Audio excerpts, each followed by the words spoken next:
வணக்கம். போன எபிசோடில் நம்ம அண்ணன் சீமான் அவர்கள், சூப்பர் ஸ்டார் ரஜினிகாந்த் அவர்கள், இவங்க 2 பேரும் சந்திச்சது தான் அநேகமாக இப்போ வரைக்குமே ஒரு ஹாட் நியூஸாக இருக்குது. நம்மளோட ஒரு சப்ஸ்கிரைபர் வந்து நம்மகிட்ட கேட்டிருந்தார், ஏன் வந்து அவங்க சந்தித்து ஒரு வாரத்துக்கு அப்புறம் அவர் சம்மந்தமான அந்த வீடியோ சம்மந்தமான ஒரு டீட்டெயில், அந்த நியூஸ் சம்மந்தமான ஒரு டீட்டெயிலிங் கொடுக்குறீங்கன்னு கேட்டப்போ தான் நம்ம சொன்னோம், எந்த ஒரு செய்தியும் அது நடந்த உடனே நம்ம அதை பற்றியான டீட்டெயிலிங் கொடுத்தா அதில் பல தவறான செய்திகள் நமக்கு அறியாமலே உள்ள திணிப்பதற்கான வாய்ப்பு இருக்குது. ஸோ ஒரு விஷயத்தை வந்து ஆளை கிரகிச்சுக்கிட்டு அது சம்மந்தமான இன்ஃபர்மேஷனை கலெக்ட் பண்ணிக்கிட்டு அதோட முன்னோட்டம் பின்னோட்டம் ஈவெண்ட்ஸ் எல்லாம் வந்து அதுக்கு முன்னாடி என்ன நடந்துச்சு, இது எதனால் நடக்குது, என்ன நடக்கலாங்கிற ஒரு ப்ரெடிக்ஷன்ஸை வந்து நம்ம கொடுக்கணும் அப்படின்னா நம்ம போதுமான அளவுக்கான நேரம் தேவை. ஸோ கிட்டத்தட்ட சீமான் அவர்கள் ரஜினி அவர்களை சந்திச்சு ஒரு வாரத்துக்கு மேலாச்சு. அந்த சந்திப்புக்கான காரணம் என்ன அப்படின்னா ரொம்ப சிம்பிள். விஜய் அவர்கள் தமிழக வெற்றி கழகம் தொடங்கினதுக்கு அப்புறம் நாம் தமிழர் அந்த மாநாடு அக்டோபர் 27 மாநாடு முடிஞ்சதுக்கு அப்புறம் நாம் தமிழர் கட்சியிலேருந்து தினம் ஒரு மாவட்ட செயலாளர் ரிசைன் பண்ணிட்டு கட்சியை விட்டு விலகி போயிட்டு இருக்காரு. கட்சி வந்து கலகலத்து போயிட்டு இருக்கு. கட்சியை உயிர் போட வச்சுக்க வேண்டிய சூழ்நிலை இருக்கு. ஏன் கட்சியை உயிர் போட வச்சுக்க வேண்டிய சூழ்நிலை இருக்குன்னா, இங்கே தொண்டர்கள் தான் தலைவரை வந்து மெயின்டைன் பண்ணிட்டு இருக்காங்க. அவரோட ஃபினான்ஷியல் ரிக்குயர்மெண்ட், கட்சியோட தேவைகள், இது எல்லாமே தொண்டர்கள்னால தான் மேனேஜ் பண்ண முடியுது. திரு சீமான் அவர்கள், அண்ணன் அவர்களுக்கு வந்து இண்டிவிஜுவலாக வேறு சோர்ஸ் எதுவுமே கிடையாது. கட்சியை மெயின்டைன் பண்ணணும், அவரை மெயின்டைன் பண்ணணும், ஒரு லேவிஷான ஒரு லைஃப் ஸ்டைல் வந்து அவர் இப்போ வாழ்ந்துட்டுருக்காரு. அதை வந்து சஸ்டெயின் பண்ணணும், அதிலே அப்படியே மெயின்டைன் பண்ணணும் அப்படின்னா கண்டிப்பாக கட்சியினரிடம் அவங்ககிட்டருந்து வரக்கூடிய நிதி வந்து ரொம்ப முக்கியம். அந்த நிதி எப்போ வரணும், ஒரு தலைவன் மேலே கூடிய நம்பிக்கை, நாளை நாமளும் ஆட்சி அதிகாரத்தை நோக்கி வந்துடுவோங்கிற ஒரு நம்பிக்கை இருந்தால் தான் அந்த நிதியும் வரும். அப்போ தான் அந்த நெட்வொர்க் ஆஃப் செயினில் வந்து தொண்டர்கள் கண்டினியூஸாக ட்ராவல் பண்ணுவாங்க. அண்ணன் சீமான் அவர்கள், விஜய் அவர்கள் வந்து நம்மளோட கூட்டணிக்கு வருவார், தமிழக வெற்றி கழகம் வந்து நம்மளோட கூட்டணிக்கு வரும்னு சொல்லி ஒரு கற்பனை கோட்டையில் இருந்தாரா, இல்லை என்ன அவரோட அசம்ஷன் தப்பாக போச்சுன்னு தெரியல. மாநாடு முடிஞ்ச அடுத்த நாளே வந்து விஜய் அவர்களை ஆதரவாக, அவரோட கட்சிக்கு ஆதரவாக எப்படியெல்லாம் பேசினாரோ அதுக்கு அப்படியே ஒரு யூட்டர்ன் அடித்து பேசியிருப்பார். அந்த வீடியோ நம்ம போன எபிசோட்ஸில் பார்த்துருப்போம். மெயினாக நம்ம இந்த டாப்பிக்கை எடுத்து பேச வேண்டிய காரணம் என்னென்னா, அண்ணன் சீமான் அவர்கள் ஒவ்வொரு முறையும் சொல்லுவார், நான் தனித்து தான் போட்டி, யாரோடையும் கூட்டணி இல்லம்பார். ஆனால் அவர் எல்லாத்தோடவும் மறைமுக கூட்டணி இருக்கு, எல்லா கட்சியினரோடும். அவர் எல்லா கட்சியிலையும் பயணிச்சிருக்காரு, பிரச்சாரம் செஞ்சிருக்காரு. ஈவன் சமீபத்தில் நடந்த விக்கிரவாண்டி தேர்தலில் அதிமுக கிட்ட ஓப்பனாகவே பகிரங்கமாக எனக்கு ஆதரவு கொடுங்கன்னு கேட்டார். ஒரு கட்சி தேர்தலிருந்து போட்டியிடாமல் விலகி இருக்கு, அந்த கட்சியை நீங்கள் ஊழல் கட்சின்னு சொல்லியிருக்கீங்க, இன்னும் என்னென்னமோலாம் சொல்லியிருக்கீங்க, இருந்தாலும் எனக்கு ஆதரவு கொடுங்க. ஆதரவு கொடுக்குற வரைக்கும் ஒரு நிலைப்பாட்டில் இருந்தார். ஆதரவு இல்லை, அவங்கள்ட்ட வந்து ஓட் ட்ரான்ஸ்ஃபர் ஆகலன்னோட அண்ணனோட நிலைப்பாடு, செயல், வார்த்தைகள் எல்லாமே டோட்டலாக வேறையாச்சு. இன்றைக்கும் கிட்டத்தட்ட ரஜினி அவர்களை சந்தித்ததுக்கான ஒரு முக்கியமான காரணம், தமிழக வெற்றி கழகத்தை ஒரு வட்டத்துக்குள்ளே நிறுத்தி ஆகணுங்கிற ஒரு கட்டாயம் விஜய் அண்ணன் சீமான் அவர்களுக்கு இருக்குது. ஏன் சொல்லப்போனால் ரஜினிகாந்த் அவர்களுக்கே கூட இருக்கலாம். நம்ம முயற்சி செஞ்சு, நானும் கமலஹாசன் அவர்களும் முயற்சி செஞ்சு தோற்ற ஒரு இடம். இன்னும் சொல்லப்போனால் ரஜினிகாந்த் அவர்கள் பயந்து ஒதுங்கின ஒரு இடம் வந்து அரசியல். தன்னோட செல்வத்தையோ மரியாதையோ மதிப்பையோ மாண்பையோ இழந்துடக்கூடாது, எல்லாத்தையும் காப்பாற்றணும்னு சொல்லி அரசியல்லேருந்து ஒதுங்கி அவர் சினிமா வாழ்க்கையை மட்டும்தான் எனக்கான வாழ்க்கையை சொல்லி ஒரு முடிவெடுத்து போன தருணம் வந்து 2020-21. ஆனால் அவருக்கு ஒரு எண்ணம் இருக்கும், நாம் தோற்ற இடத்துல இவன் எப்படி ஜெயிக்கலாம், நம்மளோட ஜூனியர் எப்படி ஜெயிக்கலாங்கிற ஒரு எண்ணம் இருக்கும். ஸோ சீமான் அவர்கள் அரசியல் ரீதியாக தான் அந்த சந்திப்பு இருக்க போதுன்னு தெரிஞ்சும் அதை என்டர்டெயின் பண்ணியிருக்கார். என்டர்டெயின் பண்ணி கண்டிப்பாக திரு விஜய் அவர்களுக்கு எதிராக அவர் ஒரு சின்ன வட்டத்துக்குள்ளே அவரை நிப்பாட்டி ஆகணும், பெருசாக ஆக்டிவ் ரோல் வந்து தமிழ்நாடு பாலிடிக்ஸில் ப்ளே பண்ண விட்டுறக்கூடாதுங்கிற ஒரு எண்ணம் இவங்க 2 பேர்த்துக்கு இருக்கிறதுக்கான வாய்ப்பு இருக்குது. பட் ரஜினி அவர்கள் சொல்லி அந்த வார்த்தையை வந்து தமிழ்நாட்டில் இனிமேலும் எடுபடுமாங்கிறது வந்து ஒரு $1 மில்லியன் கேள்வி. ஏன் தமிழ்நாட்டு அளவில் கூட போக வேணாம், அவங்க தொண்டர்கள் அளவில் கூட அது எடுபடுமாங்கிறது ஒரு மிகப்பெரிய கேள்வி. அப்படி நடப்பதற்கான வாய்ப்புகள் வந்து ரொம்ப ரொம்ப கம்மி. அண்ணன் சீமான் அவர்கள் பிஜேபியை தன்னோட வாழ்நாள் எதிரிம்பார். ஆனால் ரஜினி அவர்களோட மீட்டிங் முடிச்சு வந்ததுக்கப்புறம் அண்ணன் உங்களை சங்கின்னு சொல்கிறாங்களேன்னு சொன்னோன்னா அண்ணன் சொல்லியிருப்பார், சங்கினா சகோதரன், அன்பு சகோதரன் பாரு. அந்த சங்கிக்கான மீனிங்கே மாற்றிருப்பார். ஏன்னா அண்ணனுக்கு அங்கே ஒரு தேவை இருக்குது. அதனால அதோட அர்த்தத்தை டோட்டலாக மாற்றி வேறு ஆஸ்பெக்ட்ஸில் வந்து அதை சொல்லியிருப்பார். பிஜேபியிடம் அவர் இதை மட்டும் தான் கேட்டாரா, அவரோட கட்சி மாநாடு நடப்பதற்கு பிஜேபி கிட்ட தான் மிலிட்ரி கிரவுண்டை வாடகைக்கு வாங்குறதுக்கான உதவி வந்து அண்ணாமலை மூலியமாக தான் அது நடந்துச்சு. ஸோ அண்ணனுக்கு ஒரு தேவைன்னா யார் வேணாலும் வந்து உதவி பண்ணலாம். அந்த உதவியை முடிஞ்சுட்டா அண்ணன் அதை மறந்துடுவார், திருப்பி அவங்கள திட்ட ஆரம்பிச்சிருவார். அண்ணனுக்கு அது மாதிரியான உதவி வேணும்னா அவரோட என்ன கொள்கை எதிரியாக இருந்தாலும் சரி, மனிதகுல எதிரியாக இருந்தாலும் சரி, யாராக இருந்தாலும் சரி, அண்ணனுக்கு ஒரு தேவைன்னா அவங்கள பற்றி 4 வார்த்தை புகழ்ந்து பேசிட்டு அவங்களோட போய் சேர்ந்துடலாம். இந்த எண்ணமும் இந்த செயலும் தமிழ் தேசியத்துக்கான ஒரு ஜெனட்டிக் கிடையாது. ஒரு தமிழ் தேசியத்துக்கான, தமிழ் தேசியம் பேசுகிறவங்களோட ஒரு நேச்சர் வந்து இந்த ஃபார்மேட் கிடையவே கிடையாது. ஆனால் அண்ணன் அவர்கள் இதை தொடர்ந்து பண்ணியிருக்காரு. அண்ணனோட கான்செப்ட் கான்செப்ட் மட்டும்தான் நமக்கு புரியலை. நான் யாரோடவும் கூட்டணி கிடையாது, எந்த கட்சியோடும் நான் கூட்டணியில் செல்ல மாட்டேன். ஆனால் எல்லா கட்சியும் எனக்கு ஆதரவு பண்ணணும், எனக்கு ஆதரவு தெரிவிக்கணும்,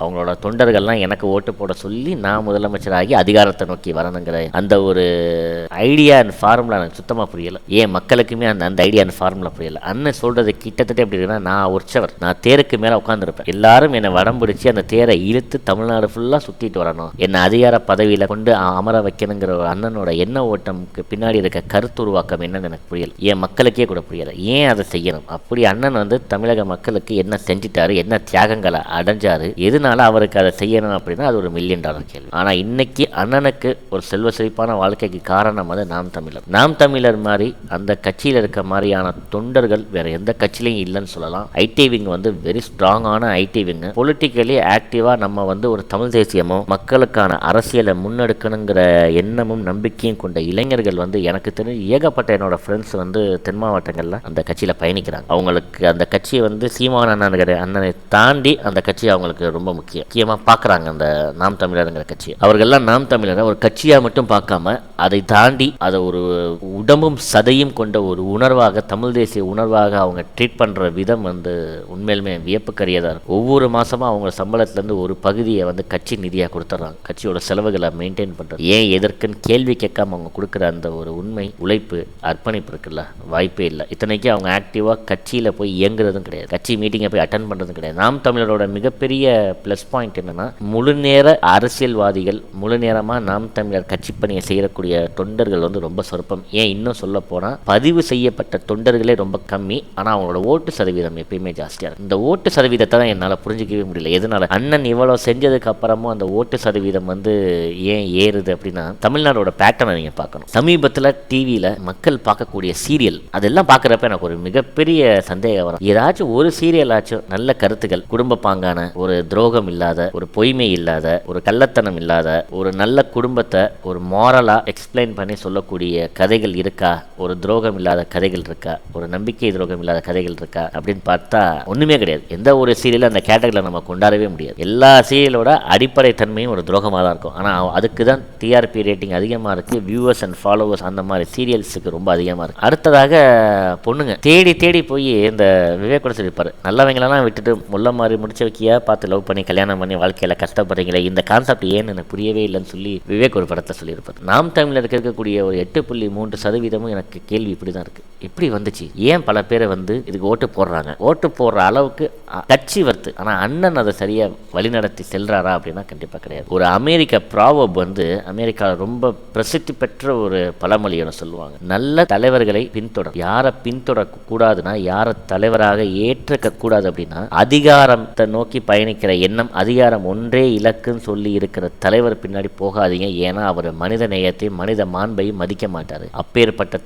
தலைவனாவே ஏற்றுக்கிட்டு பின்தொடராதீங்கன்னு சொல்லி ஒரு அமெரிக்க பழமொழியோட சொல்லியிருப்பாங்க. அண்ணன் சீமான் அவர்கள் கட்சியிலேருந்து இன்னைக்கு வெளியில் வர்ற எல்லாருமே சொல்கிற ஒரு விஷயம் அதுதான். எங்களுக்கான உரிய மரியாதை இல்லை, சுயமரியாதை சுத்தமாக அந்த கட்சியில் இல்லைன்னு அவங்க சொல்கிற விஷயம் மிகவும் வருத்தத்துக்குரிய ஒரு விஷயம். அண்ணன் அவர்கள் இன்னைக்கு அவரோட மெயின் டார்கெட் தமிழக வெற்றி கழகம். அதை ஒரு 5-6% அண்ணன் எடுத்த 8% அவங்கள கண்ட்ரோல் பண்ணி ஆகணும். அண்ணனை எக்ஸீட் ஆகிடக்கூடாது. அதில் அண்ணன் ரொம்ப தெளிவாக இருக்கார். அதற்காக எந்த எல்லைக்கும் செல்லவும் அண்ணன் தயாராக இருக்கார். இன்னும் சொல்ல போனால் தமிழ்நாட்டில் ஒரு பிரச்சாரம் கட்டவிழ்த்தப்பட்டிருக்கு. என்னன்னா, நாம் தமிழரோட பிஜேபி கூட்டணி போவாங்க. நாம் தமிழர் தலைவர் அண்ணன் சீமான் அவர்கள் முதலமைச்சர் வேட்பாளர், இதுக்கு மேலிடத்தெல்லாம் பேசியாச்சு. அவங்க 2 பேரும் ஒரு கூட்டணியில் வருவாங்க, ஒரு கூட்டணி ஆட்சி நடைபெறும், சீமான் அவர்கள் தான் முதலமைச்சர் வேட்பாளருங்கிற ஒரு கருத்தை தமிழ்நாட்டில் உருவாக்கிட்டு இருக்காங்க. பல ஊடகவியலாளர்கள், அரசியல் சிந்தனையாளர்கள் எல்லாமே அதை சேர்ந்து அதை பண்ணிட்டு இருக்காங்க. அண்ணன் மட்டும் அதை ஏற்றுக்கிட்டார்னா அது ஒரு மிகப்பெரிய டிசாஸ்டர். அந்த கட்சியை நம்பி வந்தவங்களுக்கு ஒரு மிகப்பெரிய டிசாஸ்டர். ஆனால் அண்ணன் அதை மறுக்க மாட்டார். அந்த கருத்தை